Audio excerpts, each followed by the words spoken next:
The early history of Wesley Church is truly fascinating to me. It's something that I think you should know about as well. We are actually the marriage of two other congregations. First Methodist and Grace Methodist of Bloomington grew and diminished. They had good times and bad times. Both buildings became in need of serious repair and renovation. They decided together to bring it to the larger congregations, and in 1943, the vote was taken for First and Grace to give up their name, to give up their location, to give up their pastor and their identity as individual churches, and merge together to become Wesley Church. The first pastor of Wesley Church was Dr. Edgar Atherton, and that's sort of where our story begins. After the vote in 1943, plans began to be made for the construction of a building. In 1949, finally, they were able to break ground. In 1950, they began that construction, and in 1952, the first worship service was held in the Wesley Church sanctuary. As you're seated in the sanctuary, looking forward toward the chancel, you'll notice on either side 4 important symbols. They're fairly large in size, and they represent the 4 evangelists or the 4 gospels: Matthew, Mark, Luke, and John. The symbols depicting these 4 evangelists or 4 gospels in the New Testament come out of the book of Revelation. Actually, Revelation chapter 4, verses 6 to 9 describe these characters, these creatures, as winged creatures. And so historically and throughout art history as well, Matthew, Mark, Luke, and John have been described and portrayed in these really interesting ways. Matthew is often depicted as a winged man, symbolizing the incarnation of Christ and indicating his humanity. Mark is sometimes depicted as the winged lion, expressing the royalty of Christ, as portrayed as king of the beasts. Luke is sometimes portrayed as the winged calf, representing the victorious sacrifice of Christ, because the calf was the animal customarily used in sacrifice and worship. And John is the winged eagle, symbolizing the resurrection of Christ, the aspiration of the soul, and the glory of immortal hope. There's actually a 5th symbol, don't know if you know that or not, that represents the Apostle Paul. Paul's not located in the sanctuary. He used to be located up on the 3rd floor of the building, and he's now relocated to the Wesley Hall. If you go down to our Wesley Hall and you look at that symbol, you'll see that the Apostle Paul is represented by a man of God, a follower of Christ, gazing adoringly at the cross and holding a sword in his hand.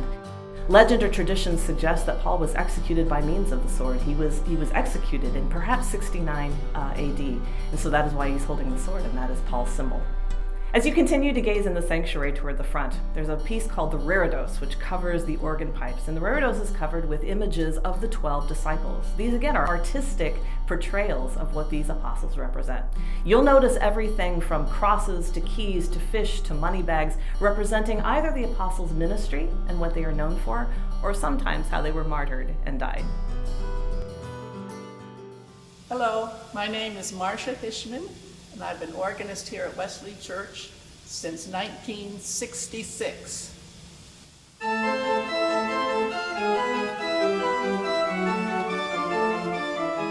It was a wonderful sounding organ, like I'd say an eclectic design, because it can do anything in terms of any period of music. It all works, whether it's Baroque or classical or romantic or contemporary or hymns or whatever, it just works.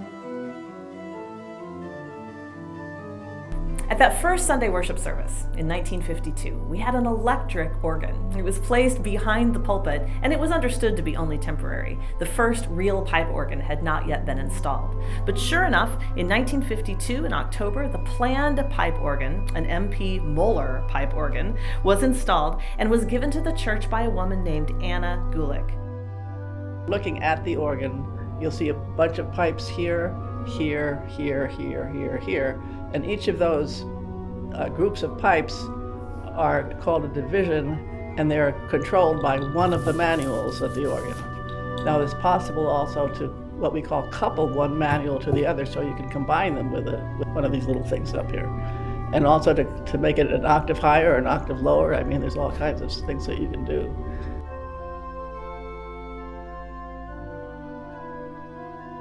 The Austin organ was installed as part of the 1989 renovation. There are 3,864 organ pipes now, ranging from a few inches to 16 feet, plus 9 bells and 64 ranks. Our Austin organ is something that Wesley Church is truly proud of. When the sanctuary was first consecrated in 1952 and we held that first worship service, there were a lot of things that had been accomplished, but still some things left undone. That had a lot to do with funding, again, as we tried to do what we could with the funding that was available during the war. One of the pieces that didn't get accomplished in time for the 1952 service was the installation of stained glass windows. There was always a vision that there would be beautiful stained glass windows along the sides of our sanctuary for people to enjoy and to let the love and the light of God filter through. Well, those windows were added as the years went on, not as a part of the original budget, but as people were called forth to donate and to make contributions to make those windows possible. If you're seated in the sanctuary, along the right-hand wall, you'll find a plaque mounted that tells you who gave money and in honor of whom. Some of that money, for example, was given in order to create a window in honor of our first pastor, Edgar Atherton.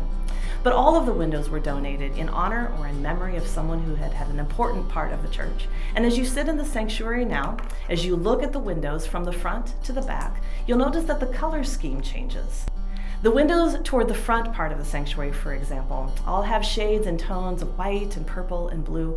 Those indicate winter, because our first dedication service was in February, in the middle of winter.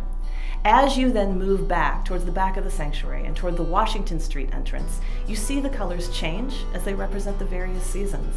By the time you get to the back of the sanctuary, the windows have represented winter, spring, summer, and fall. The changing seasons, the changing cycles of God's creation, and the way that we experience God anew throughout the liturgical year.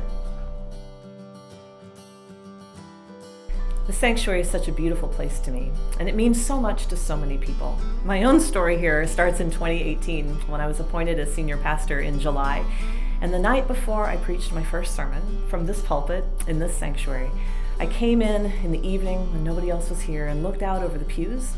And I thought about all the people that are a part of this sanctuary and this part of this congregation, all part of the Wesley community. And I gave thanks to God for bringing me to this place. It's a beautiful place, but even more beautiful are the people. And even more beautiful is our God. What a privilege it is to serve in this place, to be your pastor, and to celebrate this anniversary with you.